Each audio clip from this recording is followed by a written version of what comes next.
Salt. The Centers for Disease Control and Prevention, or the CDC, is one of the crown jewels in our public health system. Unfortunately, it seems to be on a steep decline. In a recent CBS television interview, the CDC director stated that the organization didn't have enough funding to do the genetic typing of deadly outbreak microorganisms. During the recent outbreak of cholera in Haiti, the CDC had to send samples to Canada for genetic testing because they didn't have the proper equipment to do it themselves. And that's why the CDC director went on TV to ask Congress for an additional $40 million to get the equipment. Despite all the medical advances, the U.S. doesn't have the latest technology to trace the source of serious illnesses.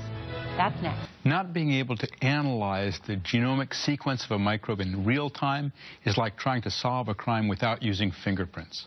To fingerprint organisms using their genetic code, the CDC has requested $40 million from Congress for a combination of hardware and software. What was not mentioned was that the CDC had frittered away a similar amount of money on the director's pet anti-salt campaign that has accomplished nothing.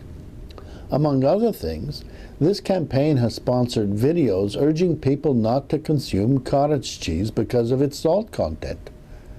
Bear in mind that Greek feta and Italian ricotta cheeses are staples in the heart-healthy Mediterranean diet, and they are far saltier forms of cottage cheese than anything we produce in the United States. It seems to me that we would be a lot better off if the head of the CDC made sure he was minding the store and focused on cutting cholera and other communicable diseases rather than cutting the cheese.